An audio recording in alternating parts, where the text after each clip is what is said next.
Felipe, o que mais me preocupa é a naturalização da corrupção. Isso é o que mais me preocupa. E isso não fala sobre esquerda ou direita. A naturalização da corrupção é exatamente isso que você está dizendo. É quando você tem um assessor, né? Você tem o seu chefe de gabinete ou um assessor da sua equipe, você fala, ó, vou te pagar 15 mil, mas você vai me devolver 5 para eu... E realmente acontece isso, porque eu já vi, eu já fui assessor. O cara fala assim, não, eu pago... Você foi, aliás, assessor Eu durante fui o assessor por período 2 anos, na de- Câmara de na Câmara dos Vereadores. Vereadores. E preciso dizer, não, o vereador que eu assessorei Não não demandava teve isso, não fazia claro. isso, ele era um oficial de justiça, muito, muito correto, por sinal. Mas a gente ouvia de gabinetes que o cara falava assim: o cara paga 15, pede 5, porque todo mês ele tem que ajudar alguém numa internação, ele tem que comprar um remédio, ele tem que comprar uma cesta básica. E você já viu isso acontecendo dentro da Sim, Câmara. sim. E é exatamente. Rachadinha, né? É a rachadinha. O ato de você pagar 15 e pegar 5, que ainda esses 5 seja para você ajudar pessoas, porque é uma medicação, é uma transferência de hospital, é uma internação, é qualquer coisa, é um velório, ainda que seja pro bem, não deixou de ser um ato criminoso. E como meu convidado nesse dia, eu tenho meu grande amigo, empresário, Denis Pereira, que é amigo, que é empresário, que é fisioterapeuta, que, aliás, está candidato a vereador pelo Avante agora. Exatamente. E mais do que isso, também, eu digo que é uma das coisas mais importantes, é o marido da Elaine, que a Elaine é uma querida. Importante valorizar isso aí. Denis, é um prazer ter você aqui conosco no podcast My Obrigado. Business hoje. Eu espero que a Obrigado. gente tenha um papo muito bacana hoje aqui. Obrigado, Felipe. Obrigado de verdade a todos que nos assistem, nos ouvem. É uma oportunidade e uma alegria, na verdade, imensurável. A gente poder falar um pouco sobre a nossa trajetória, um pouco sobre aquilo que já estamos realizando e sobre os sonhos, os projetos que nós temos aí para o futuro pessoal e de Campo Grande. Denis, nós nos conhecemos há alguns anos Sim. e, pelo menos na minha memória, uma das coisas que eu me lembro que fez com que você tivesse uma veia social, uma veia política, é algo que me recordo, acho que nós estamos falando de 2017, algo assim, que quando nós paramos na Avenida Afonso Pena, em Campo Grande, Isso. com um cartaz. E como era essa história? O cartaz era um abaixo-assinado. Era um abaixo-assinado, Nós queríamos cara. levantar assinaturas para um projeto popular. Isso. E existe esse projeto de lei hoje. Que, Ele aliás, está adormecido na Câmara. que era para baixar o salário dos vereadores, não era isso? Exatamente Me cara. lembra um pouquinho como é que é essa história. Talvez você esteja... Cara, muito legal você já abrir falando sobre isso, porque as pessoas me perguntam muito. Tá, eu não venho de família política, eu não sou filho de político, né? Sou filho de missionários. Meu pai, além de missionário, é um professor, minha mãe dona de casa. Então, se eu não venho de um berço político, em que momento se deu o encontro com a política? Uhum. E foi exatamente isso. Foi um pouco antes de 2017, em 2015, quando eu formei na faculdade, sou do final de 2014, Campo Grande tinha 8 mil pessoas numa fila para fazer fisioterapia. E eu tinha 21 para 22 anos, tinha 22 anos no máximo. E eu queria mudar o mundo, realmente, naquela situação. Falei, cara, 8 mil pessoas precisam fazer fisioterapia? E naquela época, Felipe, Campo Grande vivia um conflito político. Acho que todos se lembram. Era o prefeito caiu, o vice assumiu, os vereadores brigando. Época do Alcides Bernal, né? Exatamente. Aí Uhum. o outro vice dele era o Olarte, e aquela confusão. E nesse balaio, eu tive a oportunidade de falar com o Alcides Bernal. Falei, Aham. cara, eu tenho 8 mil famílias, 8 mil pessoas esperando para fazer fisioterapia. Você falou com ele como um representante do setor da fisioterapia, que era a sua área de atuação. Exato. E não tinha nenhuma questão, nenhuma veia política nesse movimento. Era uma demanda de um cidadão. Que chegou para mim. Isso, eu fiquei sabendo de 8 mil pessoas na fila e falei, caramba, precisamos corrigir isso. E quando eu conversei com o Alcides, com o ex-prefeito Alcides Bernal, ele pegou e falou assim, cara, nós não temos grana, não tem dinheiro para fazer isso, para zerar uma fila dessa. Porque a proposta era ousada. Nós íamos ser a primeira capital do Brasil a zerar uma fila. Mas você lembra mas você tinha feito um levantamento de quanto dinheiro era? Ou você falava, cara, não sei, eu só sei que eu tenho uma demanda. Na época, Felipe, para você ver o quanto era bem amadora a questão, a minha proposta, hoje no direito nós chamamos de parcerias público-privadas, era pegar as 7 universidades do município e fazer uma parceria com a prefeitura no desejo, na intenção de zerar essas filas. Naturalmente, a prefeitura precisa entrar com uma contra, né? Um contra-apoio com as universidades. Uma partida dela. Uma contrapartida. Então nós não tínhamos nem ainda o apontamento desse recurso. Eu não falei em recurso. Inclusive, foi o que me deixou mais estupefato. Eu não falei de dinheiro. Você chegou com uma demanda. Eu falei isso, cheguei com uma... E meu pai falava muito isso. Não me traga só o problema. Traga uma solução também. E eu guardei isso comigo. Falei, cara, eu vou levar um problema. São 8.000 pessoas esperando. Mas eu vou já propor uma solução. Ainda que ela não seja a melhor, pelo menos desperta isso, um raciocínio. E naquela época, mesmo não tendo orçamento, né, apontado no projeto, ele disse que não tinha condições. E eu saí de lá com aquilo guardado. Falei, poxa, não temos... Mas ele chamou o secretário, consultou, viu que Não, tinha foi numa dinheiro. sentada de mesa, Foi uma resposta no gabinete. Tá bom, Me dispensou. foi uma resposta sem ir embora. Isso, tá não, bom. não tenho dinheiro. Ah, e acabou, tchau. não tem dinheiro. Não dá E aquilo me provocou. E eu não sou um cara que se conforma muito com as coisas. Comecei a estudar. Foi onde a gente descobriu o que era planejamento orçamentário do município, arrecadação, duodécimo.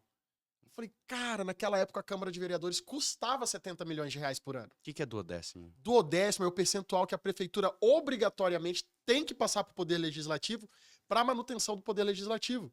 Para o Poder Legislativo ser autônomo. É, porque o Poder Legislativo ele não gera dinheiro. Exato, não tem receita. E aí quem passa é o Executivo para o Legislativo e Perfeito. o Legislativo decide como vai fazer o dinheiro. Ele administra aquele quantitativo de recursos. E na época, você lembra quanto que passava do caixa do Sim, município? era 1,2 ou 1,3% do orçamento total do município. Tá, Nós estamos falando de algo de 3, naquela época, 2 bi tá. ano. 2 bi por ano a gente tá falando aí, mas nós estamos falando do quê? 2016, 2015? 15, exato. Hoje tempo. somos triplicados nesse Tá. orçamento.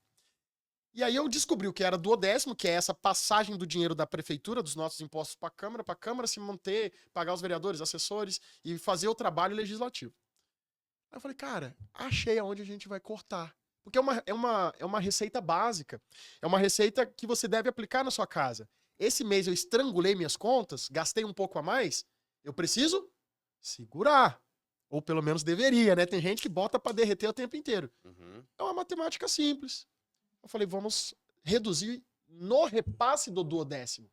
Porém, muito rapidamente eu aprendi que termos muito técnicos distancia as pessoas. Mas esse percentual era um percentual determinado em Ele é lei. constitucional. Constitucional. Ele é constitucional.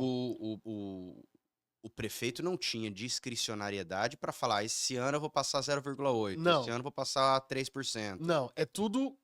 Ele tem que é passar. até, exato. Por exemplo, a Constituição estabelece que é até 1,2% do orçamento. É até, não necessariamente que seja 1,2%. Sendo até, pode ser 0,5, 0,8, 0,9. Então, o prefeito teria discricionariedade para mandar mais dinheiro ou menos dinheiro para a Exato. Câmara. Desde que respeite esse teto. Tá, Só que Campo Grande operando no teto, sempre no teto, sempre no máximo. claro. A proposta legítima do processo, do projeto, é reduzir o repasse do duodécimo. Uhum. Fazendo isso lá em 2014, fazendo isso, nós geraríamos um superávit econômico de cerca de aproximadamente 80 milhões em 4 anos. Uhum. E todo esse recurso nós revertiríamos para investimento na saúde. Pronto. Era isso. Era até muito simples, Claro, né? claro. Até porque tô falando de um período em que eu tinha 21, 22 anos, Você né? fez um desenho, entendeu Nenhuma- ali e falou, olha, fazer isso. Uma aplicação básica. Mas não ia faltar dinheiro para a Câmara? Não necessariamente. A Câmara não ia falar assim, cara, e aí, como é que eu vou pagar minhas contas agora? Perfeito.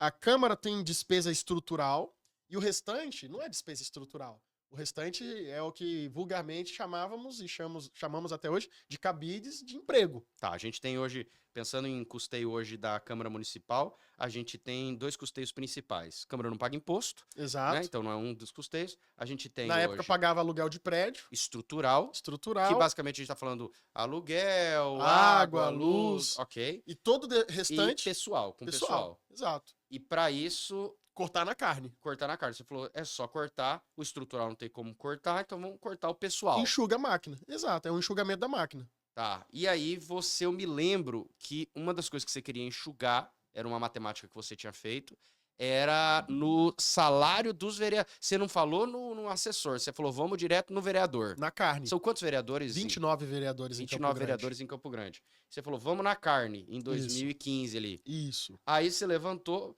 mas rapaz, você querer baixar o salário dos outros, Inclusive é vai importante... tentar baixar o salário de um funcionário, vai tentar negociar. Isso com qualquer um, você tentar falar, você ganha X, agora você vai ganhar Y, né? E É lógico que nós estamos falando de servidores públicos, e né? temporais, né? E Ele não é um temporais. concurso, é importante dizer isso. Não há estabilidade no legislativo. E também qualquer redução não seria para aquela legislatura. Exato, sempre aprovada para a próxima. Para próxima. Então, Exato. olha, Aumento de não reduções. estou querendo mexer no salário de vocês agora, Uhum. mas vou mexer no próximo, da Isso. próxima legislatura. E Exato. você lembra mais ou menos quanto que era o salário e quanto que você queria propor? Lembro. Naquela época, o salário bruto era 18, Em 2015. 2015. É.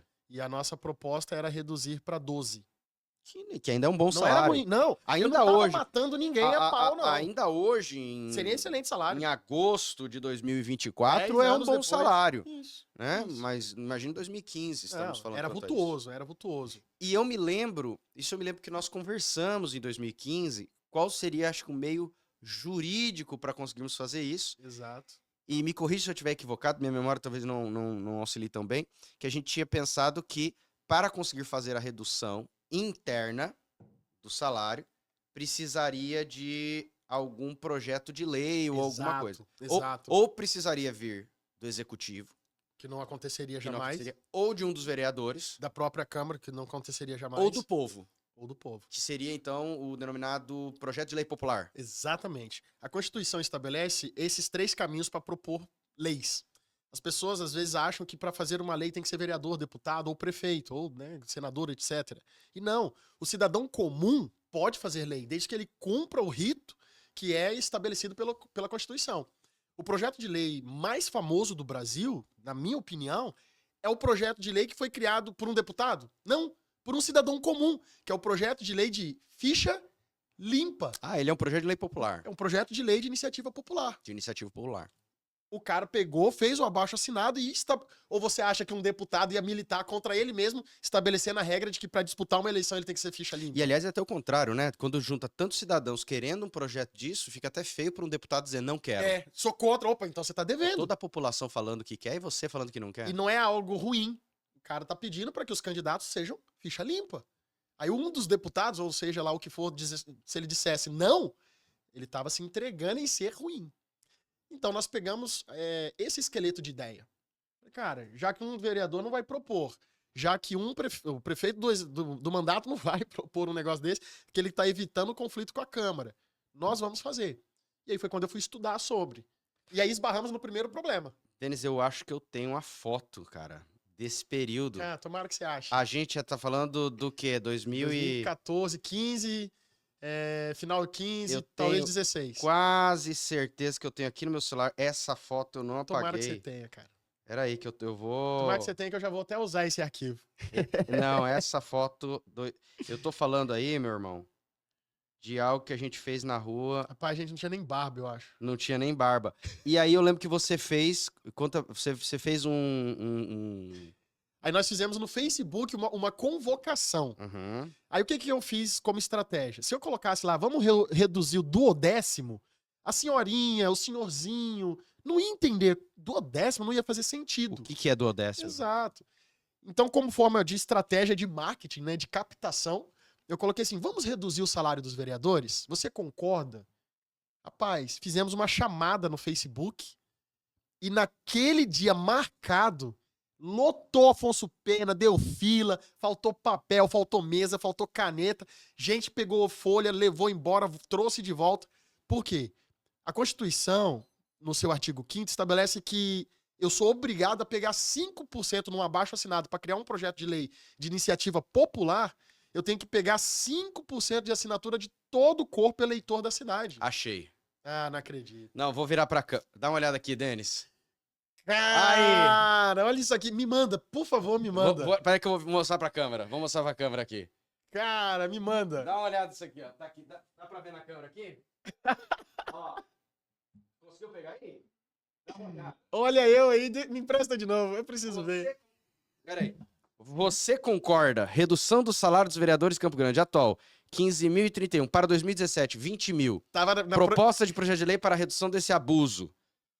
90% dos vereadores com nível médio. 78% dos vereadores... Assine aqui. Dá uma olhada. É isso Eu aqui, tenho a foto, cara. É isso aqui. Rapaz, me manda, Felipe. Vou te me manda mandar. porque nós vamos usar essa Essa imagem aí faz aqui. tempo, hein? Isso é pra mostrar que Tem que ir com meus arquivos. a trajetória não veio de hoje. Não, a nossa caminhada vai pra 10 anos já. Você viu, meu amigo? Nossa! Rapaz, eu sabia que eu tinha essa foto aqui. Rapaz, que top, que top. E aí nós lançamos essa chamada como redução de salário de vereadores. Naturalmente que na redução do duodécimo, o salário dos vereadores baixa também. E isso gerava esse superávit econômico para investir num possível hospital municipal, por exemplo. Coisa que até hoje, Felipe, é importante dizer, nós não temos. Hospital Municipal em Campo Grande. Campo Grande não tem hospital. É Uhum. importante dizer isso. As pessoas acham, Campo Grande tem hospital sim. Santa Casa é de Campo Grande. Santa Casa não é de Campo Grande. O sistema da Santa Casa é o que nós chamamos de tripartite. Quem paga, usa. Quem paga, tem leito. O Hospital Rosa Pedrocian, que é o conhecido como regional, pertence ao governo de estado. HU, Universidade Federal, pertence à União. Unimed e Cacem são particulares. E os outros são associativos. São Julião, Comunidade Italiana, PEP. Entende? Nós não temos um hospital. Infelizmente, Campo Grande está no ranking das capitais do Brasil que não possui um hospital próprio. A lei estabelece, por exemplo, que quando um paciente dá entrada na UPA, em 24 horas, o sistema resolve o problema e manda para casa ou transfere para média alta complexidade, que é o hospital. Uhum. Não pode internar. UPA não é lugar de internação, é lugar de entrada e saída. Triagem. Pronto, entrou unidade de pronto atendimento. Tá. Resolvi e te mando para casa. Não resolvi, mando para o hospital. É o que acontece hoje? Não. Infelizmente eu recebo demanda, e eu não sou vereador, mas eu recebo demanda no meu WhatsApp, no meu Instagram. Apenas por se posicionar. De pessoas desesperadas. Semana passada uma colega falou, Denis, meu pai caiu de um andaime, o pai dela é mestre de obras, de 5 metros de altura na obra. Caiu, foi pra UPA, tá lá, porque ele tá com piúra. Tá urinando sangue, evacuando sangue. E tem 3 dias que ele tá lá. E ele já tá até ictérico. Rapaz, e vai o Denis, liga pra um, pede ajuda pra outro, e vai, transfere. Quando foi transferido, o médico que atendeu ele lá no determinado hospital que a gente conseguiu a vaga, é um amigo meu. Deus cuidando de tudo, acima de todas as coisas. Esse meu amigo pegou e falou assim, cara, mas um dia esse cara tava morto. Que a alça dele rompeu e tava vazando sangue. Uhum. Ele ia ter uma hemorragia, um aumento de pressão interna. Olha, é isso. É isso. É um cenário. Não, mas isso é o que você viu, né? Isso é o que você... Isso é um caso. Isso é um caso que o médico te falou. Quantos não acontecem. Isso. Agora, essa iniciativa popular, eu me recordo, meu amigo, eu não me lembro do final dela. Legal. Mas eu me recordo, até me recordo da gente indo na igreja e Isso. saindo da igreja no domingo à tarde Isso. e pegando isso aí e indo pra praça ali na Afonso Pena. Pegar a assinatura. E na hora que os carros paravam, a gente colocava assine aqui. Os caras Né? E aí e muita gente dava a volta, parava com o carro pra assinar. pra falar, o que é que vocês estão fazendo aí? Eu quero assinar. É isso e aí. muita gente assinou. Exato. O Felipe, que aconteceu depois? naquela época, nós tínhamos 600 mil eleitores. A Constituição, como eu já disse, estabelece que eu precisava pegar 5% dos 600 mil. 5% de 600 mil, meu irmão, é 30 mil assinaturas. É assinatura. São 30 mil assinaturas. Nós conseguimos o total de 32 mil assinaturas. Então nós cumprimos a Constituição. Lei estabelecida. Uhum. Aí eu tive que encadernar tudo aquilo e protocolizar na Câmara de Vereadores. Então tudo isso foi feito. Uhum. Pegamos um carrinho com um monte de papel, chegamos lá na Câmara, fiquei... Eu imagino 32 mil assinaturas. deu uma caixa, deu isso aqui. Uhum. Cheguei lá, fiquei com dó da menina do setor, do protocolo, né? Porque tem que dar recebido. Até brinquei com ela, falei, não tem como você dar um recebido numa folha só, Ela tinha apontando que o dar número. tudo. Parece que... E alguém tem que contar, né? Internamente, aí é com eles, né? Mas internamente tem que dar recebido em todas as folhas. Mas me deu só uma de estar aqui. Uhum. Inclusive, eu vou pôr isso num quadro no dia que a gente assumiu o mandato. E aí, entregamos. Campo Grande, Brasil, não é um mar de rosas. Feito isso, virou lei? Não.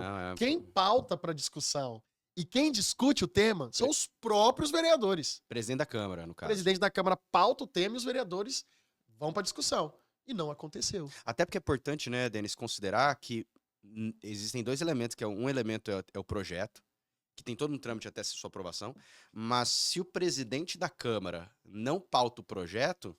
Fica lá, engavetado. mas eu tenho um projeto. Que legal. O vereador apresentou, o presidente fala, tá bom, Entra na fila. não é prioritário. Não é prioritário. Então o presidente é quem define também que vai ser deliberado ou não. Perfeitamente isso. Então se ele segurar, Não vai. Ninguém E arranca. nesse caso aí parece que não avançou, não. Não, sentou. O projeto existe, o protocolo do projeto existe. Ele é atemporal também, ele pode ficar Uhum. adormecido o tempo que for, né? Temos no Senado projetos que levaram 22 É anos, verdade. 18 anos. Então, assim, pautas que ficam lá. E esse é um dos projetos que tá lá, leva o nosso nome, ele ficou conhecido como Projeto de Iniciativa Popular Denis Pereira. Uhum. Eu não tinha um outro nome melhor pra dar, né? Então Uhum. dei o meu próprio nome. E ficou lá, tá lá.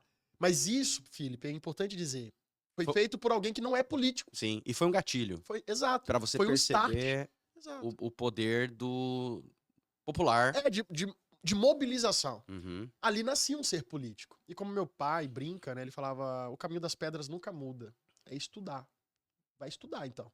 Aí foi onde eu fui bacharelar em Direito. Aí foi- você fez direito depois. Exato. Depois disso, nós fomos fazer o curso de Direito. Para entender muito sobre o que as pessoas gostam, né? Que é o direito. Ah, esse é meu direito, meu direito. Mas muito também, proporcionalmente igual, os deveres. Tá. Né? Temos direito? Sim. Mas proporcionalmente igual, os nossos deveres. Denis, vou voltar um pouquinho, tá? Você citou hoje aqui que você não veio de uma família política, né? É. E você citou também nesse podcast que você veio de uma família, acho que a expressão que você usou foi uma família missionária. Exatamente isso. Quando você diz uma família missionária, você tá querendo dizer o quê? Explica Legal, isso pra legal. mim. Cara, eu até tenho muito orgulho em falar sobre os meus pais, até porque a palavra de Deus coloca que nós devemos honrar os pais. Então, toda oportunidade que eu tenho, eu realmente elevo os meus pais ao máximo do pedestal possível. Minha família é do Rio de Janeiro, minha família saiu do Rio de Janeiro e veio para o Mato Grosso do Sul. Você nasceu no Rio. Sou nascido no Rio de Janeiro. Quando eu tinha 4 para 5 anos, nós mudamos para o Mato Grosso do Sul. Porque o meu pai tem um chamado missionário, cristão mesmo. Ele era lá no Rio. Funcionário público federal concursado, meu Tá. pai foi militar. Era pastor numa igreja grande no Rio, militar Ele era militar e pastor. e pastor. Ele desempenhava as duas atividades e era professor de história também. Tá. E o Senhor, né, para nós que somos cristãos, isso é muito tranquilo de compreensão, né? Às vezes para pessoas fora desse Como métier, assim? não entendem muito isso, mas meu pai sentiu no coração a vocação missionária. E nesse período do momento em que ele foi chamado para missões, o Senhor pediu dele não um pouco, ele pediu tudo. A gente até brinca, Deus não quer de você um pouco. Mas quando você diz tudo, foi no sentido de abandone tudo que você E Tem- confia em mim. confia em mim e você vai viver do ministério. Exato. Você vai viver daquilo que eu vou prover. E pra família do meu pai, pra família da minha mãe Mas na vocês não época. conhecia a gente aqui? Não, nunca tinha nem vindo no Mato Grosso do Sul. E foi algo realmente do Espírito Santo. Porque naquela época meu pai começou a orar nessa questão, nesse tema, e o Senhor colocou no coração dele, falou: você vai pro Mato Grosso do Sul. E aí que meu pai foi estudar o que era o Mato Grosso do Sul, onde que era o Mato Grosso do Sul, E aí, muito fortemente, no coração dele, o Senhor falou: olha, você vai pro Mato Grosso do Sul e você vai pro Pantanal. É lá que eu quero que você ganhe Não é? as pessoas. Você já vai pra um estado que você não conhece, não vai nem pra capital, você vai pro Não, você vai pro pro Pantanal. interior lá. Porque pro é onde Pantanal. ninguém tá indo. Eu quero que você Uhum. vá pra onde ninguém tá indo. E aí, nesse episódio, cara, claro, conflitos internos, todo mundo tem, é natural. Imagino. Imagina, ele já era casado. Meu Não, pai que- era casado e tinha filhos. Era você E minha irmã é 3 anos mais velha que eu. Eu tinha 5, minha irmã tinha 8 para 9. filhos pequenos. Filhos pequenos. E ele ouviu a voz de Deus e tocou. Falou: não. Foi lá, pediu a exoneração do concurso, pediu baixa do concurso dele. Entregou a igreja que ele já estava Ele era pastoreando, pastor de que igreja? da Segunda Igreja Batista em Pilar, Fazia parte da Convenção Batista. da essa igreja. Convenção Batista. E Exato. ele, como ele era um pastor da convenção, até pra quem não sabe, a convenção, de fato, nem toda igreja batista é uma igreja que faz parte da convenção, mas a Exato. convenção batista é um conglomerado, um grupo administrativo de várias igrejas Exato. batistas. E Tido ele, hoje como uma das maiores organizações de administração. e ele chegou pra convenção e compartilhou sinalizou. isso com eles, Isso. falando: o senhor tem me chamado pra ir pra lá, pro Isso, Pantanal, isso. e vocês me dão suporte? Exatamente isso. Tá. Na verdade, quando ele conversou com a convenção, ele falou: olha, eu estou com esse desejo de ir para o campo missionário, especificamente Mato Grosso do Sul, e em especial para o Pantanal. E aí, imediatamente, eles viram isso como uma resposta de oração, porque era o campo que não tinha missionários. Porque o missionário tinha falecido. Aí, então, foi quando nós viemos para o Mato Grosso do Sul. Eu tinha, como eu já disse, 5 anos. E viemos por este motivo. Viemos para ser uma família E missionária. tinha uma igreja aqui já, no Pantanal, esperando Não, ele.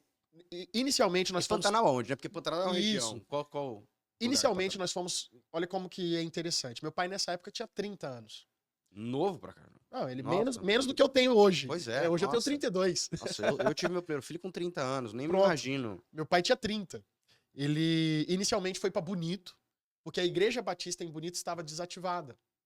Então, antes de ir para o Pantanal, a convenção já sul-mato-grossense, porque, para que todos entendam, existem as regionais, Tá. né? Cada estado tem a sua convenção e existe a convenção brasileira, e Convenção Batista Brasileira. Então, a Convenção Regional do Mato Grosso do Sul sugeriu para ele, falou, pastor, antes de ir lá para dentro, né, para o núcleo do Pantanal, o senhor não quer ir para Bonito? Lá a igreja está desativada. Aí ele falou, cara, acho legal até para pegar uma musculatura, pegar mais experiência. Fomos para Bonito. Desativada, pra quem não entende, é uma igreja que existiu E parou de existir. e fechou. Fechou por algum Fechou motivo. por algum motivo. Perfeito. E ele foi para fazer o que nós chamamos hoje de revitalização ministerial. Tá. Ele chegou numa cidade. Imagina, a gente saiu do Rio de Janeiro, fomos para uma cidade em 97. Bonito tinha 9 mil habitantes, uma rua só principal. É porque quem pensa bonito hoje, É, né? Bonito. Aquela cidade Nós turística. chegamos lá, aquela praça que tem os peixes, tinha um embarcador de gado lá ainda, sabe assim? 97, 1997. Exato. Não era. Bonito hoje tem 30 mil habitantes. Naquela época tinha 8, 9 mil E habitantes. sem o fluxo de turismo que existe hoje. Absurdamente. Fomos para Bonito, ficamos lá 5 anos. E aí, então, revitalizou todo o trabalho batista naquela cidade. Aí sim, fomos pro Pantanal. Fomos morar em Corumbá, Corumbá. porque Corumbá é a base do Pantanal. E ali a Convenção Batista tem um barco. E meu pai ficava indo para dentro do Pantanal, 20, 30, 40. Já aconteceu de ficar 80 dias dentro do Pantanal, levando medicamento, levando até profissionais da área, médicos, dentistas.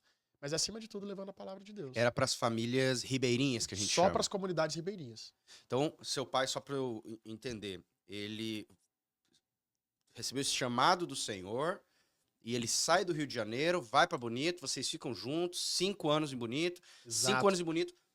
Partiu o Pantanal. Vamos partir o Pantanal, Corumbá. Exatamente. Né? Estamos falando aí, se você falou 97, tá falando que 2001, 2002? Exatamente nesse período. Tá, 2001, 2002, vai pra lá, você tá aí com seus 11, 12 anos? Exato. Eu tinha 11 anos. 11 anos, sua irmã ali na adolescência, 14, um pouquinho, 14 anos. Exato. E sua mãe estava junto com seu pai nessa atividade? E ela. Sim. Nas viagens, não, porque a gente precisava estudar. Alguém que tinha cuidado das crianças. Exato. Então minha mãe ficava cuidando de nós e eu não podia interromper os estudos, minha irmã também sempre estudando, e meu pai viajava pro Pantanal. Ia pro Pantanal, fazia o trabalho evangelístico de missionário, voltava pra cidade, ficava um tempo na cidade, ia pra dentro do Pantanal de novo, e ele fez isso por 18 anos. Puxa vida. Ele trabalhou a evangelização do Pantanal 18 anos consecutivos. Essa foi sua criação. Essa foi a minha base, essa é a minha família. Quando eu tinha 16 para 17 anos, eu fiz os vestibulares. Na época era o vestibular, não era. Fisioterapia.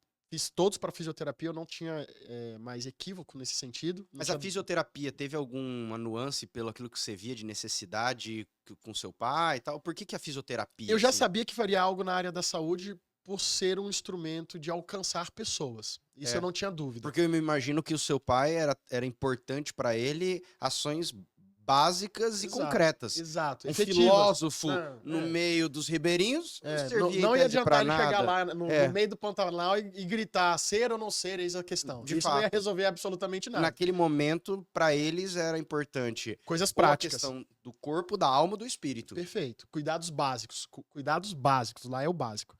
Então eu já tinha certeza daquilo que eu queria, aquilo que Deus tinha colocado no meu coração, que seria algo dentro da saúde, porque era uma ferramenta de acessar pessoas, encontrar pessoas.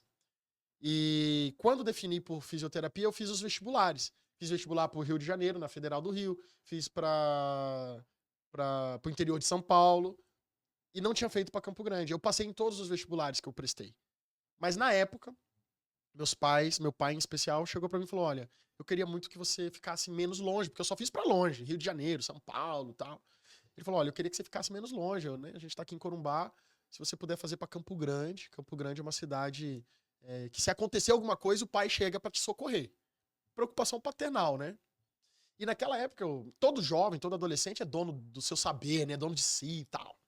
Eu falei: meu pai nunca obrigou, é importante dizer isso. Ele compartilhou o sentimento dele de pai. Eu falei, beleza. Eu tinha mais 4 dias para efetivar a minha matrícula. Eu já tinha decidido que eu ia pro Rio de Janeiro. Eu vou pro Rio de Janeiro, vou fazer a minha faculdade no Rio, porque a faculdade de fisioterapia no Rio de Janeiro, ela era tida como uma das melhores do Brasil. Eu falei, cara, eu passei na melhor do Brasil, vou fazer faculdade lá. E aí fui dormir. E para nós que temos e cremos no Espírito Santo, o Espírito Santo começou a me incomodar. Porque quando a gente fala sobre honrar pai e mãe, não é apenas fazer o que eles pedem que você faça, mas é deixar de fazer aquilo que você sabe que os ofende. Vou dar um exemplo prático. Sou contra, sei lá, um exemplo Simplista. simples, imbecilizado. Sou contra a tatuagem? Não, quer fazer, faça. Ah, eu faria? Não, hoje não. Por quê? Porque eu sei que isso incomoda o coração do meu pai, incomoda o coração da minha mãe. Então eu deixaria de fazer. E é algo que não é imprescindível para sua vida. Não é, de fato. Isso, é dispensável. Mas muito porque eu sei que honrar os meus pais... Não tem a ver por ser certo ou errado, mas não é mérito de certo e errado. É. Exato. Tanto que eu tenho amigos que têm, tá tudo bem, os pais não... Mas os meus, né, aplicação pessoal, eu sei que incomoda. O coração deles fica triste, aflito. Então pra quê? E a honra disso é Entendi. não fazer apenas o que se pede, mas deixar de fazer aquilo que você sabe que ofende. E isso ficou muito forte no meu coração. Aí no dia seguinte, quando eu acordei, eu virei pro meu pai e falei, pai, eu vou fazer então a prova lá em Campo Grande, só que a prova é daqui um dia. Ele falou, não, beleza, eu te levo. Entramos, viemos para Campo Grande, fiz a prova aqui. Era qual universidade? Fiz pela Uniderp, Uniderp. Né, em Anhanguera, e passei, né, naturalmente passei, não vangloriando, mas não foi na... Sim, mas a complexidade da Isso, prova comparado aqui, com as demais, com as universidades que você fez, era mais fácil. Passei. E passando, me mudei para Campo Grande quando eu tinha 17 anos. Fui morar sozinho. Morar sozinho. Morei por um tempo com uma família de amigos, que você também conhece, né? Pastor Paulo, Esther e tal. Morei com eles por 1 ano. E depois, efetivamente, Aliás, sozinho. pastor Paulo, que também vivia só do ministério. Que também era só do ministério. Foi amigo do teu pai, né? Trabalharam junto um período em Corumbá. E é importante dizer, Felipe, que Você saiu de um lar cristão missionário e você pra foi outro pra lar lar cristão missionário. Seu pai falou, vou deixar você. Vou Só te deixar, quando- mas não vou te deixar 100%, Quando você né? casar, você só sai. Mas agora eu vou te tirar de uma casa de pastor, vou te colocar em outra casa de pastor. Ligou pro amigo dele e falou, recebe o Denis aí, ele vai ficar com você. Bem isso. Tanto que é importante dizer que quando a palavra de Deus fala sobre honrar pai e mãe, é uma ordenança, um mandamento ali, que também tem uma consequência. Honra teu pai e tua mãe, para que se prolongue os teus dias na terra. E algumas traduções colocam, e vivas bem. Sim, sim. Vivas bem. Sim, a expressão de Deuteronômio é essa. Exato. Vivas bem sobre a terra ou sobre aquilo que Deus te dá. E isso ficou muito forte em mim. Claro, eu tinha 16, 17 anos, não tinha a compreensão de maturidade que nós temos hoje sobre esse texto. Muito do que nós vivemos hoje, Felipe, 100% eu atribuo a isso. A reflexos Dessa da decisão. bênção decorrente da obediência Isso. à palavra de Deus quanto a esta promessa. Quer dizer que se eu tivesse ido para o Rio de Janeiro, feito na melhor universidade, teria dado tudo errado? Não, não quer dizer isso. Uhum. Mas quer dizer que eu ter ouvido a voz de Deus, honrado... E outra, esses dias eu escutei algo muito interessante, Felipe, e eu acredito nisso. As pessoas falam, eu quero ouvir a voz de Deus, eu quero ouvir a voz de Deus. Sabe como que você faz para ouvir a voz de Deus? Lê a Bíblia em voz alta. É verdade. Cara, eu adorei essa expressão. É. Quero ouvir a voz de Deus. Quer ouvir a voz de Deus? Lê a Bíblia em voz alta. Sabe, Denis, Para de buscar talvez você não saiba, mas é uma frase que você me disse que eu guardo comigo.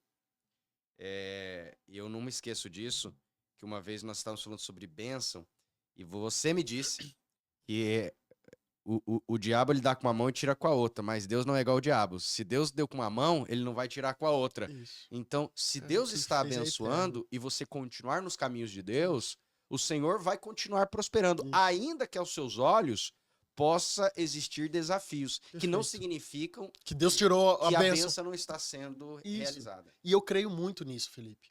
Tanto que eu atribuo todo esse momento a isso. Vou repetir aquilo que falamos logo na abertura. Não sou filho de um político, não sou filho de uma pessoa, de um personagem. Tem político na família? Não temos Ninguém? políticos na família. Ah. Inclusive, quando eu comecei a caminhar nessa direção, os meus pais naturalmente ficaram apreensivíssimos. Porque qual é o contexto político que nós temos culturalmente no Brasil?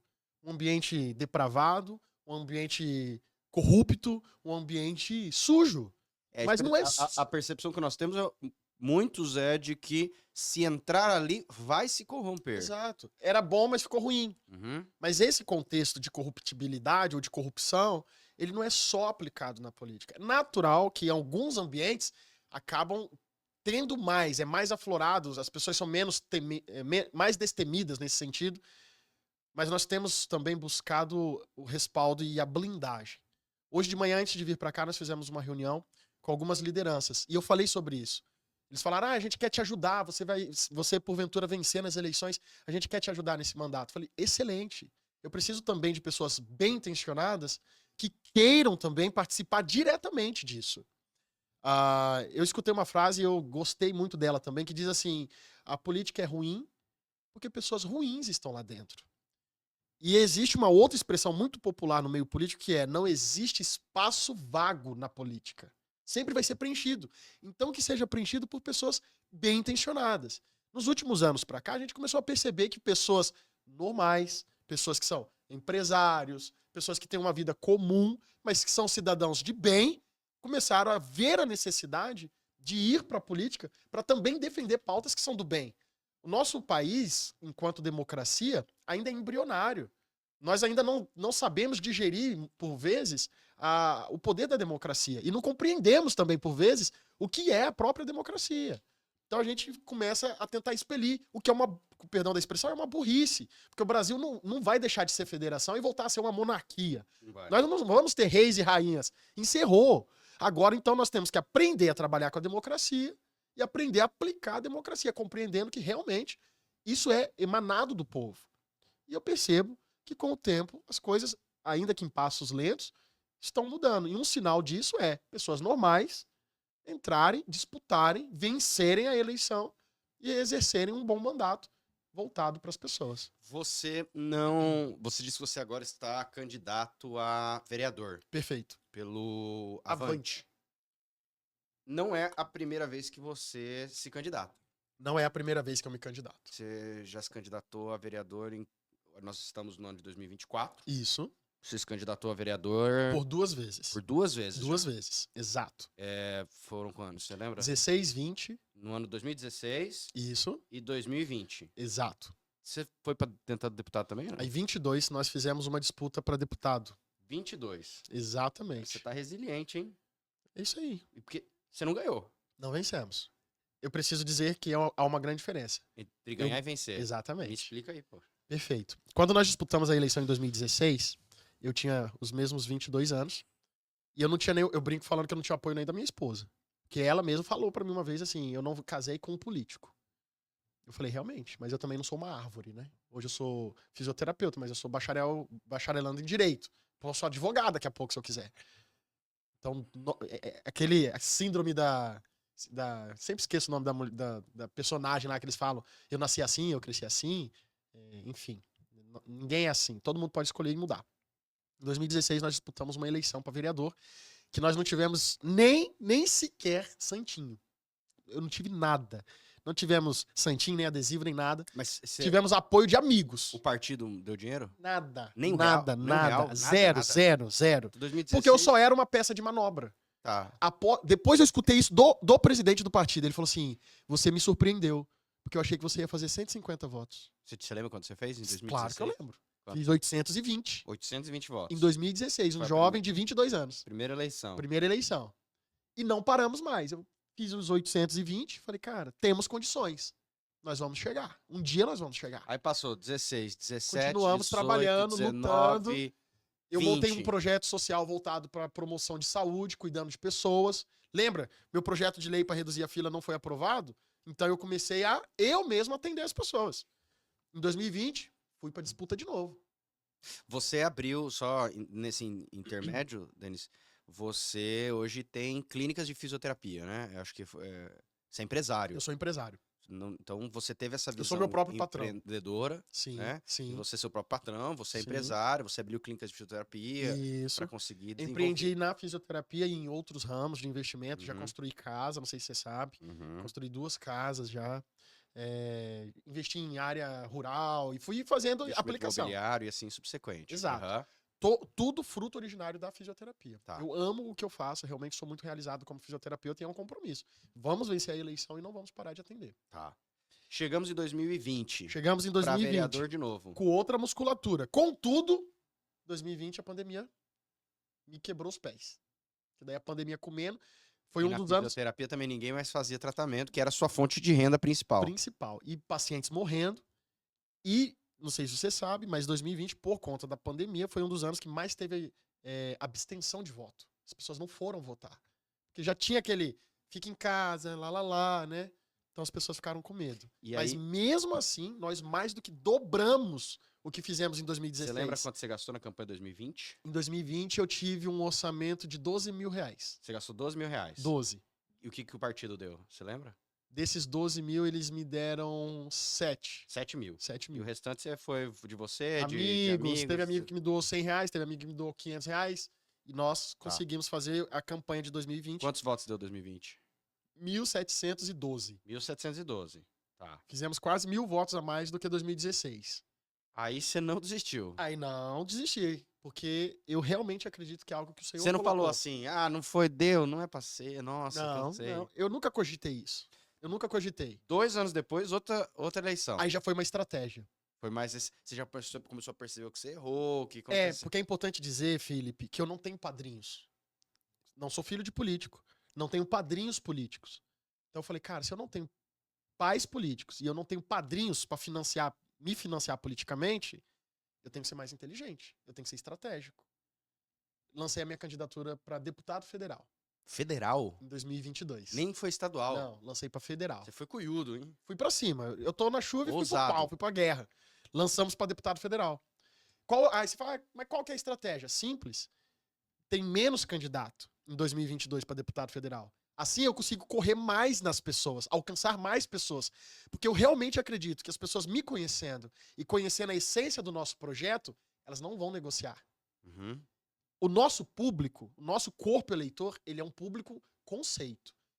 Realmente eu preciso dizer que quem vota Denis Pereira, quem vota em mim para vereador, que seja, ele não troca o voto dele por 100 reais. Ele até, porventura, pode pegar, se o bobão lá quiser dar 100 reais para ele. Mas não necessariamente ele vai votar. Entende isso?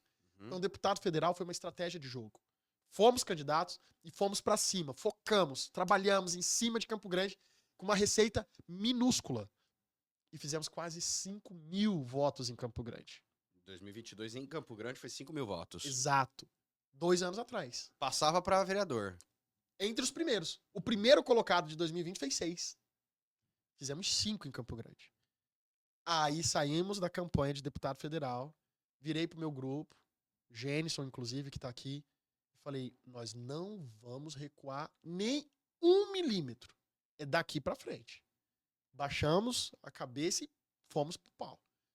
Para esse ano, não, se Deus permitir, acima de tudo, 2024 agora. não apenas sermos um dos vereadores eleitos, mas entre os mais votados. Aí você pode perguntar, mas isso por que ser um dos mais votados? Porque existe um entendimento regimental interno da Câmara. Os vereadores mais votados têm a prerrogativa de disputar A mesa. mesa diretora. Que é o que nós estávamos falando sobre não adianta você ter um projeto se no final o presidente não coloca o seu projeto em pauta, por exemplo. Inclusive. E também porque na mesa diretora se discute os temas mais relevantes da sociedade. Sexualização infantil, liberação de drogas à base de lei municipal, reestruturação, revitalizações da educação. E eu quero estar nessa mesa. Porque nós temos o que acrescentar nessas discussões. Deixa eu te fazer uma pergunta, eu acho que ela é essencial. Uhum. E eu tenho absoluta convicção de que muitos candidatos a vereadores não sabem respondê-la. Vamos lá. Tem muita gente que, quando entra para candidato a vereador, diz assim, eu vou fazer isso, eu vou fazer aquilo. E eles ignoram diversos elementos. Elemento número 1, Que ele não faz nada. que quem tem competência, e agora eu digo não competência no sentido de conhecimento, mas competência no sentido legal, é direito, obrigação, ou possibilidade de fazer muitas alterações em questões do nosso dia a dia, é o Congresso Nacional. Perfeito. Então o vereador aqui não pode fazer nada se o Congresso, porque é competência do Congresso. Perfeito. Vou mudar o Código Penal, isso aqui vai ser crime. O vereador não pode fazer nada disso. Só tem que cumprir. Segundo cenário, Não, vou mudar então alguma coisa relacionada. Construir um asfalto. Vou construir. Tem muita coisa que é de competência estadual. Perfeito. Também não pode fazer nada. Uhum. E vamos então para a competência municipal. Ótimo. Tem muita coisa que é o executivo, é o prefeito que faz. Perfeito. Não tem o que você fazer. Perfeito. Então você vai falar o seguinte, que você acabou de falar, hospital municipal. Eu acho que tem que ter hospital municipal, é um absurdo Campo Grande não ter hospital municipal. Então tá bom, vou votar no Denis porque eu quero um hospital municipal. Denis, você tem meu voto, hospital municipal. Toma. Aí o Denis ganhou. O Denis vai lá construir um Aí, hospital. Denis, aí eu vou chegar no seu gabinete E o hospital? e eu vou falar, ô Denis, e o hospital que eu vi em campanha, você falando, e hospital municipal e tal. O Denis, o que o Denis vai me dizer? O Denis vai falar assim, não tem dinheiro, não tem dinheiro. Veja bem. Igual você falou lá atrás, não temos orçamento para isso. Ou o Denis vai dizer assim, então, eu fiz um ofício aqui. Atenção, senhor ou senhora, prefeito, etc, tal. Gostaria de solicitar demanda hospital municipal. O prefeito diz assim, não tem dinheiro. Tchau. E aí? Não é competência da Câmara? Perfeito. O que o vereador pode fazer na prática? Cara, excelente essa pergunta, porque nos nossos encontros, eu costumo dizer que o meu discurso como candidato não é romântico. Porque o que é um candidato romântico? É aquele cara que chega e fala assim, vota em mim, eu vou asfaltar a sua rua, eu vou construir uma creche, eu vou construir uma UPA, eu vou construir um posto de saúde, sendo que não tem nem como um vereador fazer isso. Sabe por quê? Porque o que nós chamamos de ordenador não é o vereador, é o prefeito ou a prefeita. Uhum. Ele é o cargo executivo. Executivo.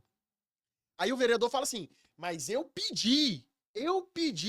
Também tá errado.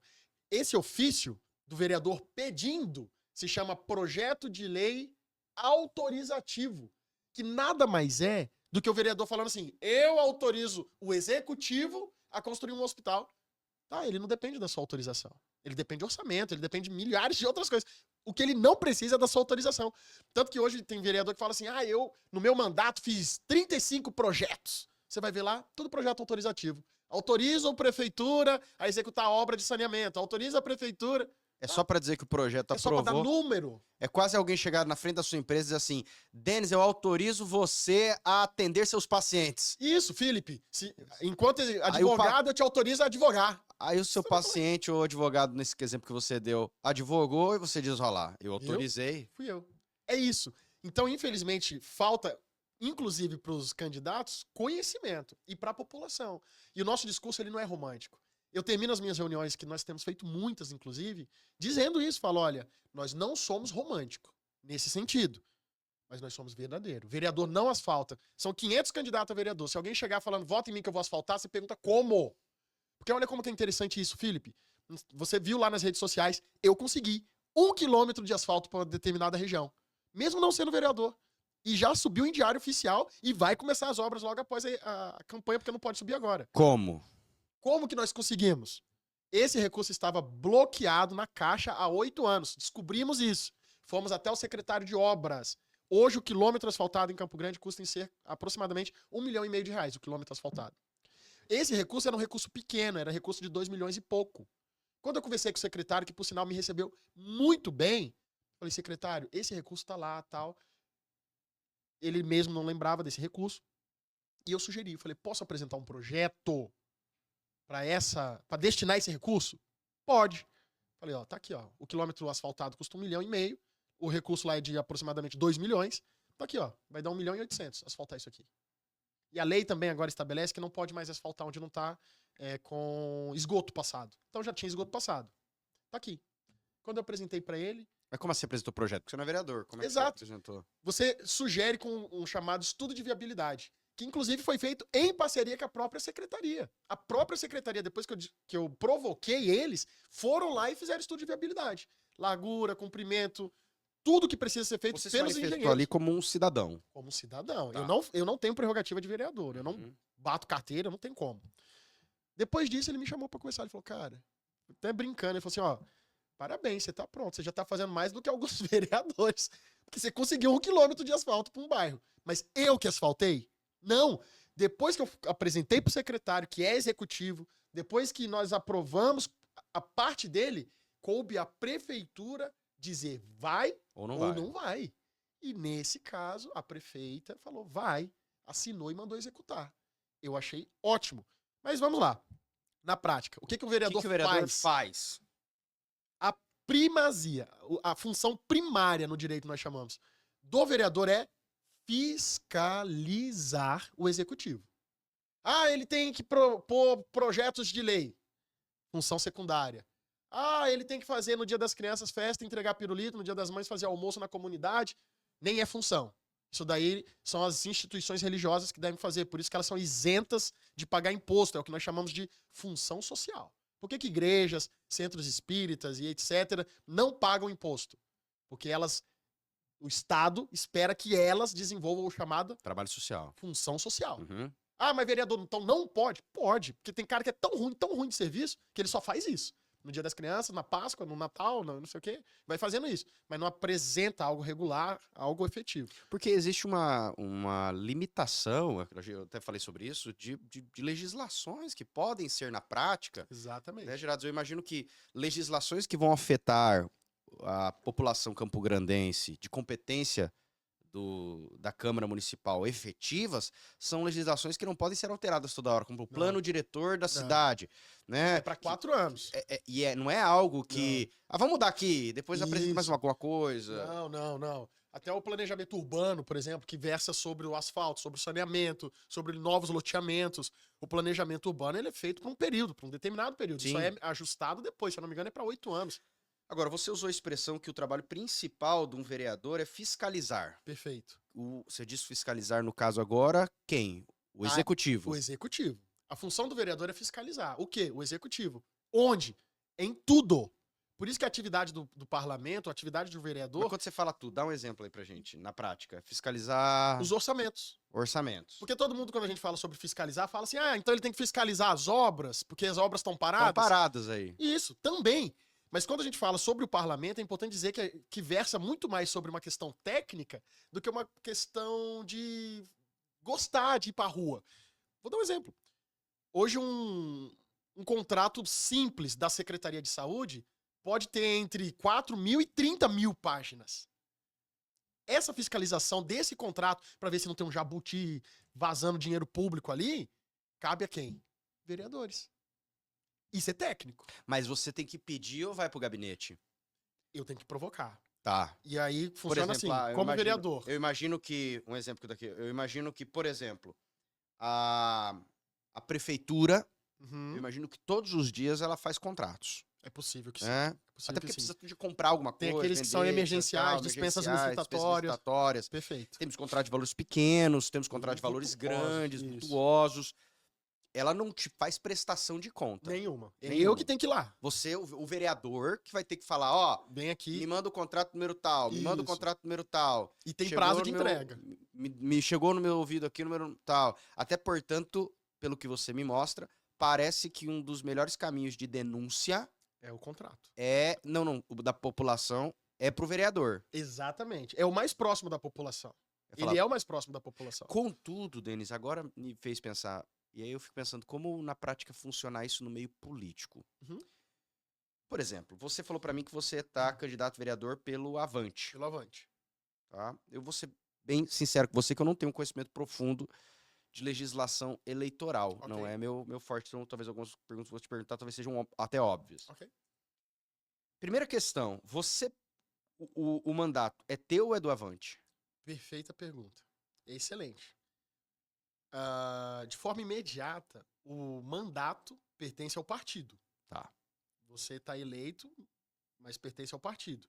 Contudo, existem algumas questões ali. Por exemplo, houve uma mudança ideológica ou alteração administrativa do partido. O mandato é meu, porque não fui eu que alterei. Agora, eu amanheci bem, amanhã quero mudar de partido. Tá. Não é assim que funciona. Você tem que demonstrar extremamente elementos de justa causa. Exato.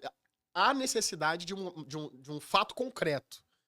Porém, também, eu quero mudar de partido. Existe um período em que você pode mudar, que daí você não perde o seu mandato. Fora isso, se não houver conflito, simplesmente anoiteci, amanheci, quero mudar, o mandato fica no partido. E aí você sai sem partido, você deixa de ser. Tendo em vista isso, vai a minha segunda pergunta. Votação. Ok.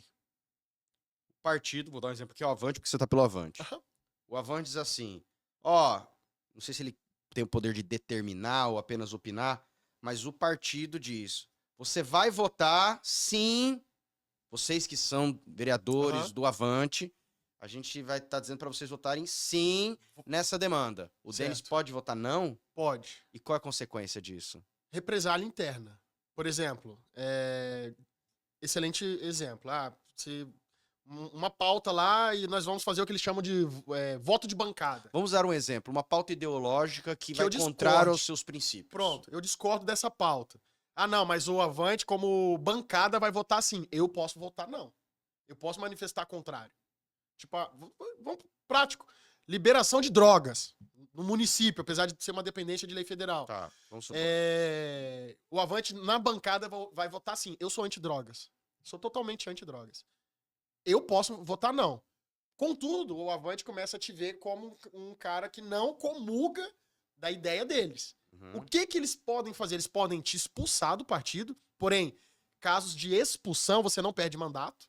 Você é expulso com mandato. Tivemos alguns episódios aí, o próprio ex-presidente, quando ele foi expulso, né, do partido, ele foi embora com mandato, e depois ele ficou um período sem partido. Quando ele saiu também, ele ficou um bom tempo do mandato dele sem partido. Então, o Denis Pereira foi expulso do Avante porque não vota as pautas do Avante. Ok, segue com mandato, porém é sem partido. E depois ele pode filiar em qualquer outro partido. Tá. E eu te pergunto isso por quê? Você tá no Avante, a gente não sabe quem vai ganhar para prefeito nessa Sim. legislatura, mas o prefeito que o Avante apoia é a atual Gestão. Adriane Lopes. Adriane Lopes. Vamos supor, eu não sei porque eu não tenho uma bola de cristal aqui, mas que de fato então a Adriane Lopes ganhe a reeleição. Você acabou de dizer que o seu trabalho é fiscalizar. Perfeito. E fiscalizar, você tem dois caminhos. Ou bater palma. Tipo, fiscalizar e falar, tá legal, tá bem feito. Tô falando, cara, parabéns, você tá fazendo um serviço Isso. sensacional. Ou fiscalizar Sentar dizendo, pancada. sentar pancada. Isso Você aí. tá fazendo errado, você tá fazendo errado. Isso aí. Na prática, Uhum. você falaria isso pra alguém que é do teu partido, a Adriane Cara, Lopes? legal. Pô, ela é do Avante, você vai fiscalizar. Em tese, eu vou falar o seguinte, pô, eu vou votar, não deveria eu dizer assim, eu vou votar naquele vereador que é contrário quem eu acho que vai ganhar pra prefeito, porque Pra ele esse bater sim mais, né? vai fiscalizar. Legal, legal. Cara, é importante dizer que eu não sou filho dela, né? Aham. Então, a minha conexão hoje com a gestão, com a Adriane E Lopes... poderia ser outro. Né? Isso, Poderia com ser ela outro. ou com... Eu Isso, digo perfeito. um candidato do executivo que é do mesmo partido que eu. Perfeito. Independentemente de A quem minha seja. situação em especial, eu não tenho conexão, vínculo empregatício, por exemplo. Eu não sou assessor, eu não sou secretário. A minha ligação, seja com ela ou com qualquer outro dos candidatos, é na mesma proporção. Uhum. Então, hoje, eu tenho o que nós chamamos na política de raro, que se chama liberdade. Hoje, eu tenho liberdade. E essa liberdade foi construída ao longo desses 10 anos que a gente já falou no início da nossa conversa. Uhum. Uma certa pessoa chegou pra mim, Felipe, e falou assim, já era pra você ser vereador de mandato. Era pra você estar disputando a sua reeleição já. Eu falei, sério, por quê? Ele falou, era só você aceitar lá atrás quando te ofereceram o apadrinhamento. Eu falei, interessante. Aí com o apadrinhamento eu não teria liberdade, talvez. Só que o apadrinhamento demanda vinculação. O extrato vem. Vai vir o extrato. Entendi. Então hoje nós temos o que nós chamamos de liberdade. E eu costumo dizer isso. Seja quem quer que esteja lá. Eu gostaria que fosse a Adriane, porque nós estamos, partidariamente falando, Claro. juntos. Mas seja quem quer que esteja lá. Nós temos esse perfil de ir pra frente, de brigar, de ser, às vezes, até um pouco impulsivo, mas técnico, né? Mais voltado pra tecnicidade do que propriamente dito pra política do negócio. Faço também, temos projetos sociais, amamos as pessoas, nos relacionamos com as pessoas há décadas, mas no aspecto político, essa é a nossa linha. Denis, para você hoje, se a gente puder definir, vamos falar um pouquinho de definição de corrupção, Ok. tá?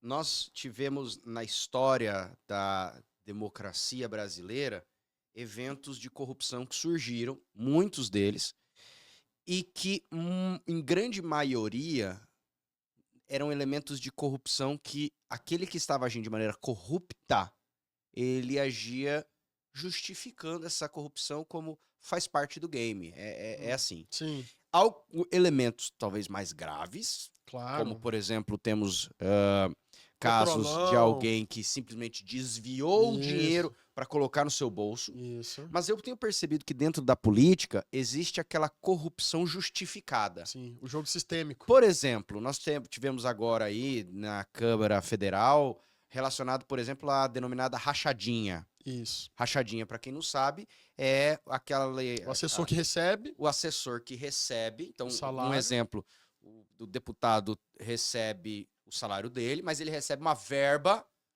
para assessoria. Isso. Né? Então, vamos dar um exemplo que ele recebe uma verba de R$100.000 Aham. para assessoria. Ele pode contratar 2 assessores, Uhum. né? Ou pode contratar 10 assessores, ou pode contratar 50 assessores. Ele tem essa verba Aham. aqui. E o que nós vimos por várias vezes acontecendo é esse exemplo de eu receber essa verba, eu colocar no papel que essa verba é pro Foi meu pagar assessor, isso. por exemplo. Você vai ganhar R$15.000. Ele ganhar os 15 mil e ele me devolver, por isso que chama rachadinha, Isso. ele uma me devolver, parte. por exemplo, 5 mil. Isso. Alguns políticos fazem isso para botar no bolso. Uhum. Mas outros, pelo que acabamos de ver, por exemplo, com o André Janones, É. né, que foi o caso da denúncia, o qual, pelo que eu vi do relatório final do Boulos, não foi um elemento dizendo que ele não fez, É. mas foi uma Justificando justificativa o jurídica motivo. dizendo assim, mas foi na antiga legislatura, por isso não tem como a gente fazer nada. Mas em momento nenhum disse não fez. Até porque pô, tem áudio, tem prova disso que ele É fez. cabal, É é. cabal, é inquestionável. Ele fez isso. É hipócrita. Mas o ponto central aqui é, nesse cenário, eu ouvi a justificativa. E a justificativa do áudio era, pô, eu tirei meu dinheiro Preciso para repor. pagar a campanha. É. Você entende justificando? Eu É. tirei o meu dinheiro para pagar a campanha. Agora, e vocês, assessores, não tiraram o dinheiro de vocês para pagar a campanha. Preciso Agora eu repor. ganhei. Então eu preciso pegar de volta, pô. Porque, não, você tem que entender, entendeu? Vocês Pô, têm que participar disso vocês comigo, têm que né? participar, porque vocês estão ganhando. É. Só que vocês não tinham, como se eu tivesse feito quase um empréstimo e vocês agora me Me devolvem aju- isso. Isso, me ajudem E também. esse exemplo que eu acabei de dar acaba sendo um exemplo que você acaba explicando e justificando para ter a sua própria consciência, Que falar, não é um. não é Não errado, tô fazendo porque eu o não mal, tô... né? Não, e outra coisa, eu É. não tô tirando dinheiro do povo, porque Não. o valor ia vir de qualquer jeito. Isso.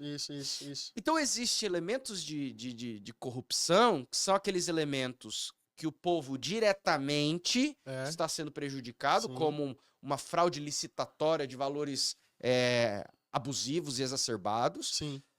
Mas existe uma corrupção que está relacionada não necessariamente a tirar dinheiro direto do povo, mas a uma corrupção moral. Exato. O que você vê sobre esses elementos de corrupção e esses argumentos que parecem que são muito normais e Infelizmente. comuns dentro do meio político, até mesmo dentro de uma bancada, infelizmente, denominada evangélica? Perfeito. Muito bem colocado. Felipe, o que mais me preocupa é a naturalização da corrupção.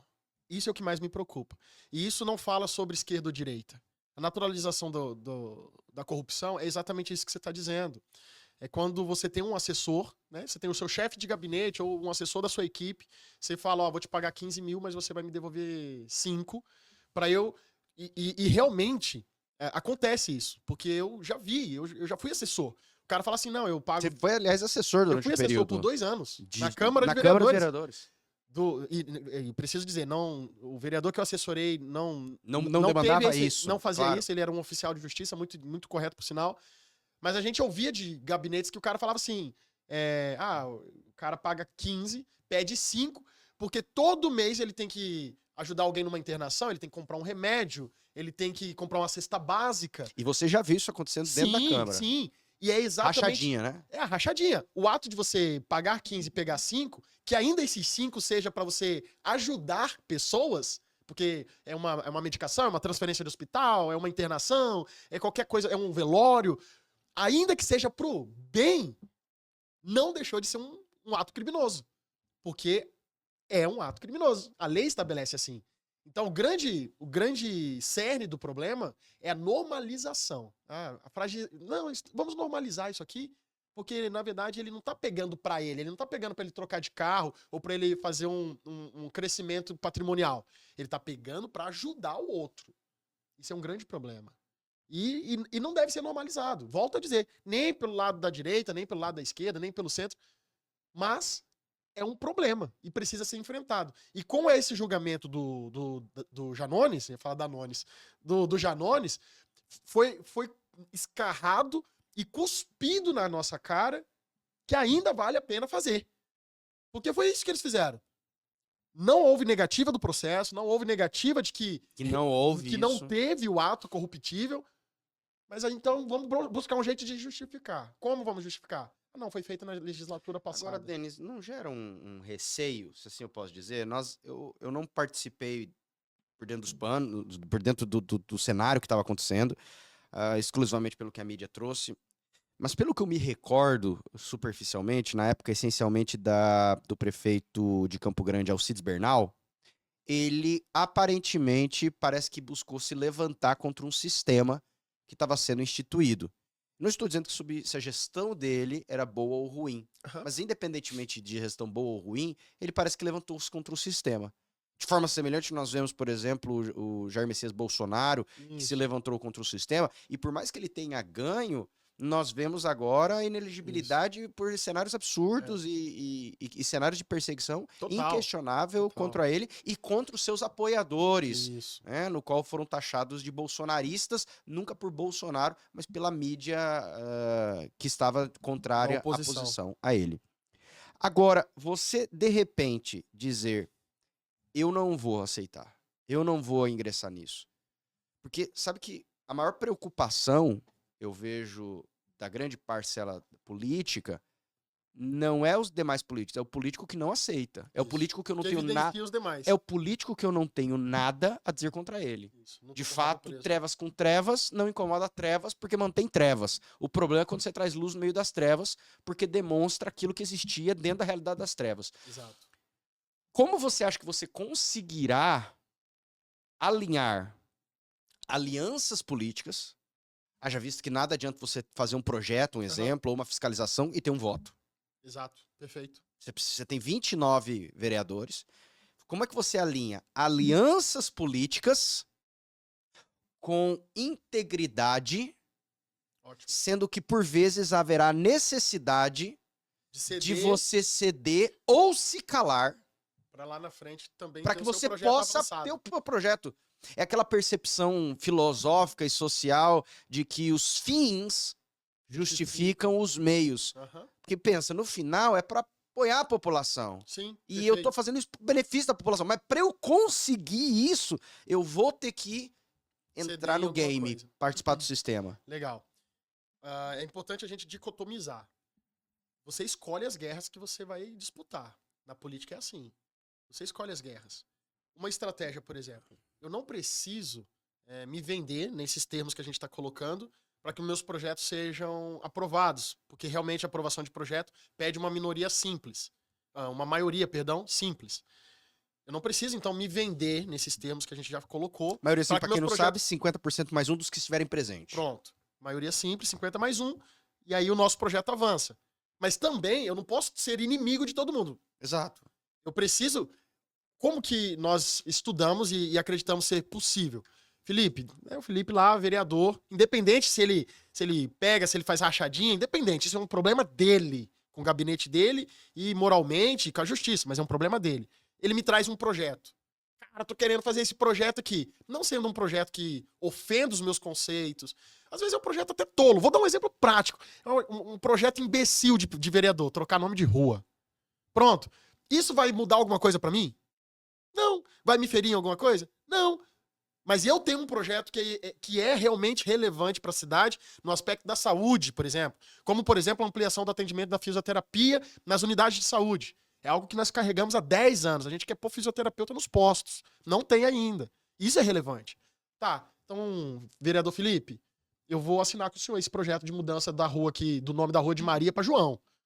Mas eu quero que você assine aqui o meu projeto também para instituir fisioterapeuta nos postos. Bora fazer uma troca? Vamos. Isso em nada moralmente me fere e não quebra o meu princípio. Então, esse flexibilizar realmente é necessário. O que a política não admite? O cara ferro e fogo. Ah, só tem burro, não sei o quê. Esse cara, te digo, não consegue trocar uma lâmpada do poste. Você hoje se definiria, ou não se definiria, como alguém de esquerda, centro, extrema esquerda, extrema direita, direita? Como você, Denis, ao se olhar, você se define num viés político? Legal. Os meus princípios me tornam muito mais de direita do que de esquerda, por exemplo. Não estamos nos extremos, né? Não é um extremo radical direita, nem um extremo radical da esquerda que eu estou usando como referência. Mas hoje sim, eu sou um cidadão de direita. Eu queria falar com você sobre, rapidamente, a sua opinião, a sua percepção sobre algumas questões mais, como eu posso usar a colocação, mais amargas. Ok? Mais ácidas. Mais ácidas, obrigado. Que eu acho que é muito importante aqueles que estão considerando os seus candidatos poderem analisar exatamente ideologias Ok, para que você possa ter exato um representante. ok. Porque, Perfeito. aliás, essa é a percepção. Eu Seria- quero ter alguém que me representa. Isso. E alguém que me representa é alguém que está mais Eu tenho que- alinhado com aquilo isso. que eu penso. Eu não preciso concordar 100%, mas eu tenho que concordar mais do que discordar. Sim, mas é lógico, não é mesmo? Isso aí. Ben, qual é a sua visão sobre...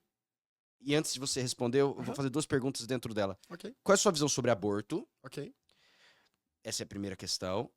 Mas dentro dessa questão, por ser um pouco mais complexo, Aham. se você... Eu imagino, porque você já disse de direito que sua visão é contra, mas a segunda questão sobre aborto é contra em qualquer hipótese. E agora não estou perguntando o que a lei diz.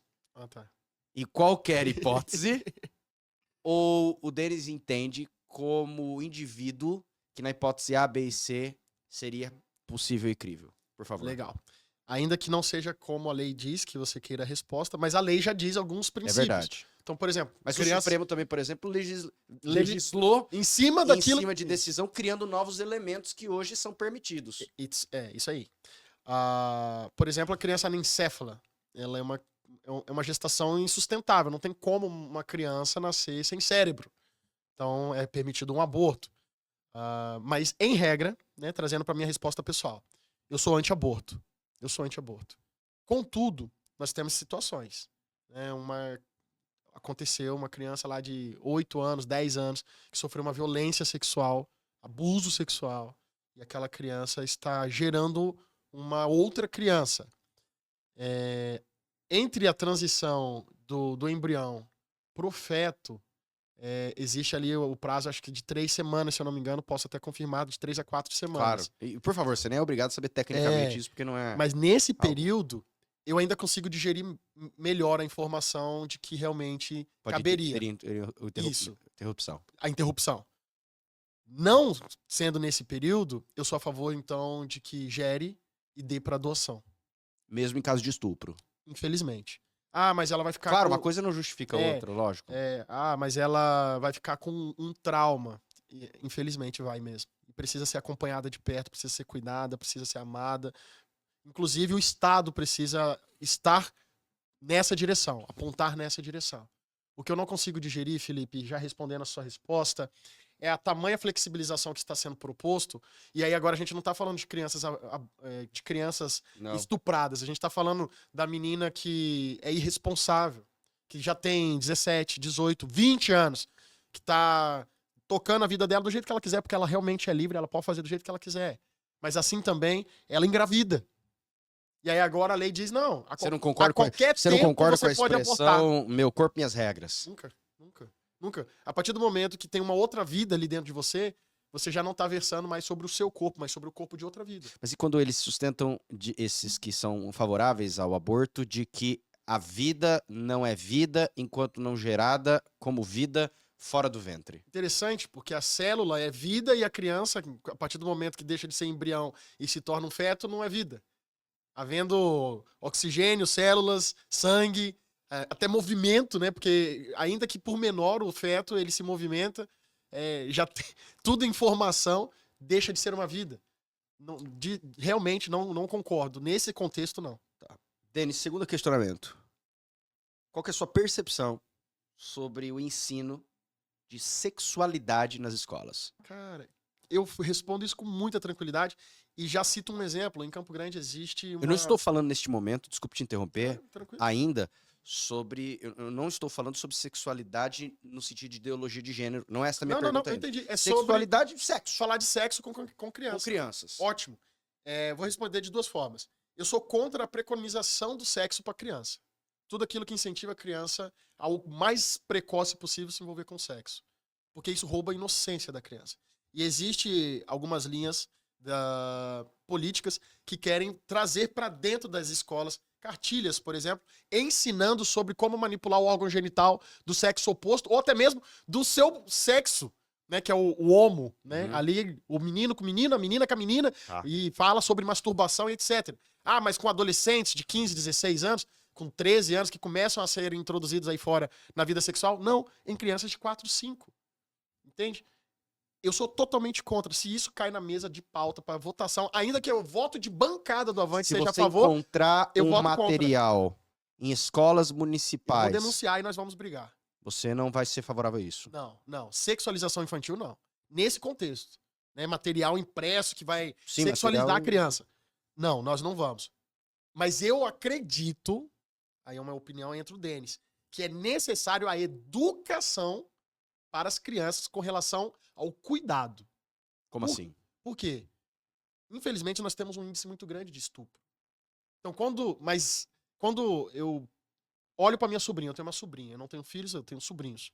Quando eu olho lá para minha sobrinha, que hoje tá com 7, 8 anos, eu penso que ela tem que ser protegida. Como que eu protejo uma criança de 7, 8 anos? Filha, você não pode sentar no colo do seu professor. Uhum. Se alguém lá na escolinha, se alguém em qualquer lugar passar a mão no seu bumbum, pegar na sua perna, você tem que falar. Aham. Não fica quieta. E se ele falar pra você não falar, aí você tem que falar. Pra gente cuidar de você, pra proteger você. Certo. Infelizmente, Eu concordo. nem todas as famílias têm essa estrutura. É onde a gente então precisa despertar o Estado pra cuidar, não pra depravar. Porque senão, não, a gente não tá conseguindo. O que o Estado tá fazendo hoje? Tá caminhando em dizer, não estamos conseguindo cuidar, então vamos ensinar como faz, então, logo. É isso. E vamos encurtar o prazo. Se hoje, tentando proteger as crianças engravidam com 12, 13, 14 anos, se eu depravar com... Vou mudar o termo, né? Se eu preconizar com 4, 5 anos, meu Deus do céu, cara, é destruição. Então, hoje, nesse tema, essa é a minha opinião concreta. Ideologia de gênero. Ótimo. Hoje vamos falar sobre isso. Casamentos, uniões. Qual é a sua percepção sobre o homossexualismo? Legal. Ideologia de gênero, banheiros unissex ou banheiros. O homem que se sente mulher pode entrar no banheiro feminino, a mulher que se sente homem pode entrar no banheiro masculino. Qual é a sua percepção quanto a isso? Legal. É importante só dizer um ponto, né? E a gente tenta realmente respeitar os públicos e essa diversidade. A expressão ideologia de gênero mudou para cultura de gênero. Ah, é? É, Tá. atualizou. É igual, é difícil de vez em quando para nós acompanhar, era LGBT, aí passou LGBTQIA+, agora é LGBTQI... Eu não sei. Enfim, foi mudando. Eles vão Foi. mudando, vão acrescentando e a gente tenta acompanhar, 32 mas siglas aí. não consegue bom. na É íntegra. um alfabeto. E aí na cultura de gênero, nós temos aí essa situação que é conflitante. Homem biológico querendo disputar com mulheres biológicas. Né, que agora ele se sente mulher, ele vai lá e senta pancada e quase mata a mulher. Enfim, eu sou contra essa desproporcionalidade. Você perguntou sobre... Sua percepção, principalmente quanto a essa questão de se eu sou biologicamente homem, Aham. mas eu me sinto mulher. Me foi autorizado pelo Estado a trocar na minha identidade. Isso. Me foi autorizado pelo Estado a trocar minha certidão de nascimento escrevendo sexo feminino. Ok. Eu não fiz cirurgia, tá bem? Eu tava esperando Eu não fiz esse cirurgia. detalhe. Aí eu vou fazer, esperava esse detalhe. aí eu vou fazer duas perguntas. A primeira questão, eu não fiz cirurgia. Aham. Meu órgão genital Tá? é de Porque, origem. assim, é biologicamente eu sou homem. natural. Ok. Ponto. Bom? Primeiro elemento, eu não fiz cirurgia. Ok. Segundo cenário, eu fiz cirurgia. Ok. Pra você muda? Qual é a sua percepção quanto a isso? Ótimo. Pra mim muda. De verdade muda. Porque quando o homem biológico se entende como mulher, mas não passou pelo processo cirúrgico, ele ainda tem ali o seu órgão genital. Abre precedente pro malandro, pro mal intencionado. E não adianta vir com aquela conversa, ai, mas o exemplo tá pouco. Não, eu não preciso de 2 exemplos, eu preciso de um. Inclusive de pessoas que sofreram violência, porque o cara mentiu dizendo que se sentia homem, se sentia mulher para entrar no banheiro feminino. E ali aliciar as meninas. Então, realmente, pra mim, o pessoal muda. Se tratando agora do trans, não, ele é mulher. Se sente. Ele é homem biológico, perdão. Se sente mulher, fez a cirurgia. Aí eu já acho que ele é que corre risco em entrar no banheiro masculino. Uhum. De violência e etc. Nesse exemplo, você não se importaria que a Não. sua sobrinha estivesse no banheiro com ele. Se ele é. Estamos falando no aspecto biológico. Se ele é cirurgicamente, não. Uhum. Agora, o homem biológico, ainda com seu órgão, ainda que se sinta mulher, entrando no Você acha banheiro que a feminino. diferença não vai ser na percepção corporal? Perfeito. Tá. Perfeito. Vamos falar um pouquinho sobre agora ideologia nas escolas. Ok. Hoje nós temos uma percepção ideológica sendo trazida dentro das escolas. E eu não estou falando agora mais sobre questão de sexualidade, mas essencialmente de ideologia quanto o que pode ensinar para as crianças, e não estou falando sobre português ou inglês. Estamos falando sobre um exemplo. Você falou sobre direita e esquerda. Dar uma ênfase, quando falarmos sobre esquerda, quanto Karl Marx, Paulo Freire, Che Guevara, entendeu? Fidel Castro, Ok. e assim subsequente, mostrando os benefícios De um de um socialismo, como o comunismo é importante, fazendo uma correlação como o comunismo, o socialismo é algo que une as pessoas, e subsequente elementos que tem quanto a isso. De um outro lado, você já disse que você se inclina para a direita, nós temos elementos de direita também, que é um viés ideológico. Sim. Né? Quanto à importância do capitalismo, né? Fazendo uma análise, Liberdade por exemplo, de da mercado. Segunda Guerra Mundial, demonizando, por exemplo, realidades como o que aconteceu com o Japão, mas enaltecendo a realidade dos Estados Unidos, do capitalismo, algo positivo, dando ênfase nesses elementos. Você acha que esse é um conteúdo que deve ser trazido? Você acha que é um conteúdo que não deve? Ou você fala, não, eu acho que é um conteúdo que deve ser trazido dos dois lados, lembrando que nenhum professor é dos dois lados. Esse que é o problema, Felipe. Para mim, o cenário perfeito seria apresentar os dois lados. Porque quando eu apresento os dois lados, olha, pessoal, nós temos aqui países socialistas. Olha para Cuba. Olha a Venezuela. Olha a Coreia. São países de... Coreia do Norte, aham. Coreia do Norte, isso. De linhas mais socialistas, comunistas. Sim, claro, decorrentes da Guerra Fria. E ser íntegro na apresentação. Olha, isso aqui é um líder comunista. Agora olha para esse outro extremo. Mas nós sabemos que todos têm um uma viés, inclinação, né? exato. Você tem um viés. O grande problema Tudo que eu for falar, eu tenho um viés. Exato. É difícil ser neutro em tudo. Exato. Eu mesmo, se fosse dar uma aula dessa, Claro, eu ia falar, olha a miséria do comunismo. Exatamente. E olha aqui, o que você vai escolher? Isso aqui ou isso aqui? Claro. Por não ter, né? Por não termos neutralidade nesse sentido, tudo que foi trabalhar ideologias políticas, eu acho que então a gente deveria ter o acréscimo do ensino político na educação. Eu defendo isso. Eu penso que nós precisamos crescer nesse sentido e trazer, até porque países desenvolvidos, né, como por exemplo os próprios Estados Unidos, eles têm na grade um tema que é o tema político. No tema político, aí sim, vai entrar a discussão política. O grande problema é que nós temos o viés esquerdista, por exemplo, dentro de matérias que não tem nada a ver. História. Dentro da matemática. Eu já recebi vídeo de professora de matemática usando a aula dela para ficar falando coisas que não tem nada a ver com a matemática. Então, realmente, você é professor de matemática? Então, se limite no sentido de ensina o seu conteúdo. Não vá pro viés político. Porque eu acho que o socialismo ou o comunismo é melhor. Então, pratique ele agora. Não compre iPhone, não compre bolsas caras, ande a pé. Né? Se você tem carro, venda e distribua para os seus colegas. Vai caminhando nessa esteira. Seja efetivo na prática. Na prática. O grande legado do socialismo é esse. Eu tenho colegas que se inclinam e dizem ser, mas quando a gente entra nessa esteira, eles discordam. Porque eles querem ser socialistas com o recurso do outro. Mas se puder escolher entre Miami e Cuba, vai para Miami. Rapidamente. Fazer compras, inclusive.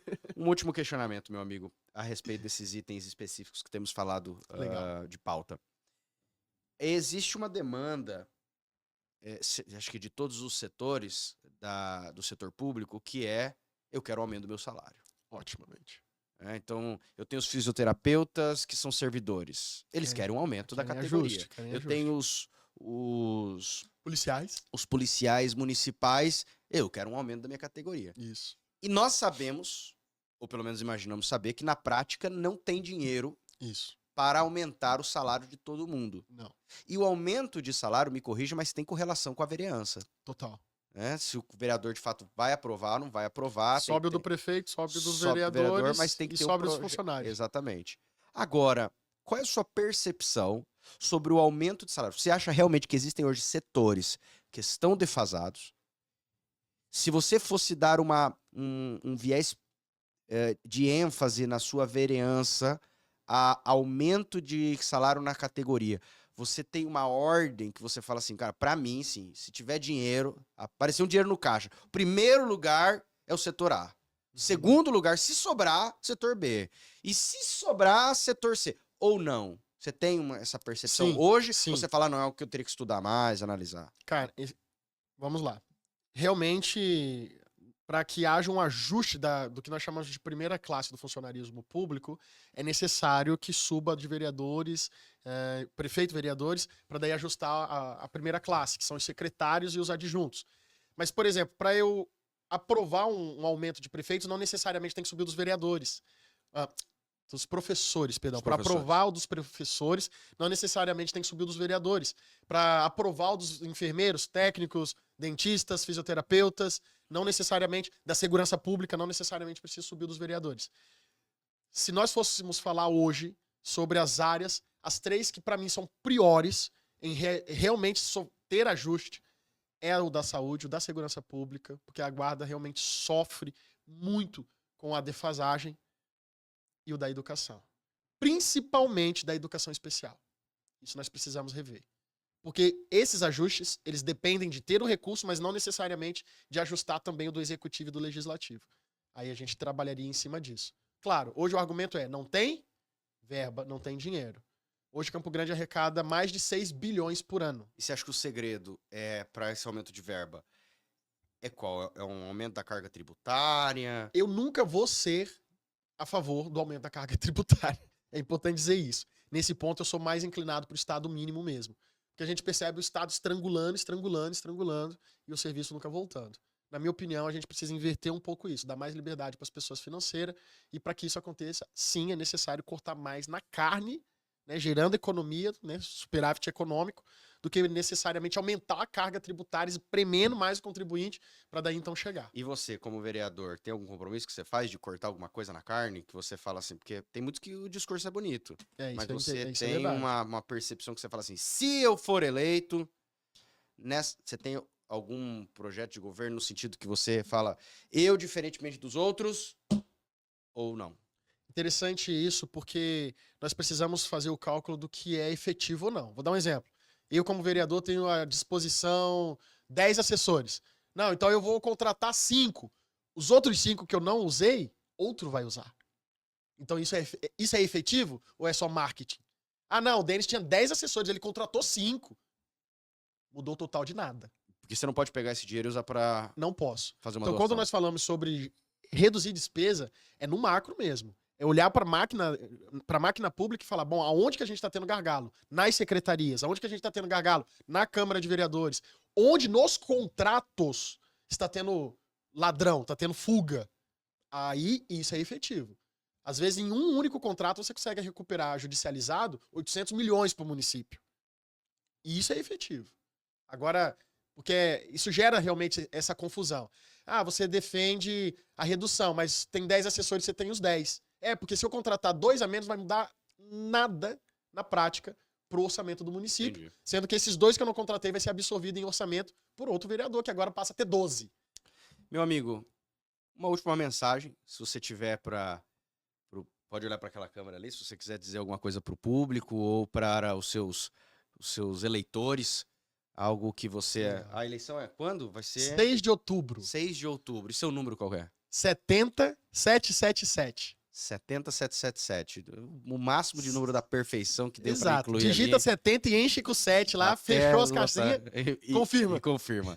Você tem alguma mensagem, alguma última palavra que você Sim. gostaria de dizer? Na verdade, dizer para todos que estão nos assistindo ou estão nos ouvindo, o nosso. Desculpa. Dizer que o nosso compromisso é realmente com todas as pessoas. É importante dizer que nós não mentimos, não fazemos promessas. O nosso trabalho ele é apontado pelo aquilo que nós já estamos fazendo. Nós não estamos esperando ser vereador para fazer. Há 10 anos a gente já vem brigando, já vem realizando dentro da nossa cidade. E esse ano, basicamente, nós vamos colher o fruto dessa semeadura. É isso que nós acreditamos. É necessário que Campo Grande olhe para o futuro e aprenda a entender que o investimento é de médio e longo prazo. O investimento é para longo prazo. É começarmos a mudança agora para daqui 10 anos os nossos filhos, os nossos herdeiros, usufruam disso. Por isso que, mais uma vez, eu digo, na hora de escolher o seu candidato, escolha alguém que saiba o que ele vai fazer quando ele estiver lá. E, claro, me colocando à disposição como candidato com o número 70777. Bem, meu amigo, foi uma alegria para mim, né? O privilégio é meu. Conversou de vários assuntos muito bacanas aqui hoje. Obrigado. E para quem não sabia, eu tenho absoluta tranquilidade no meu coração de dizer que a grande parte dos candidatos a vereadores nem mesmo sabe o que faz um vereador e Isso é ou verdade. tem convicção da posição política deles, né? Ignorando de que você tem que se posicionar Perfeito. para que você possa representar o público que você Isso. se posiciona. Ninguém aguenta mais aquele cara que é bom pra todo mundo. E aí você não me representa. É. Né? Exato. Foi um prazer. Bom, Um abraço.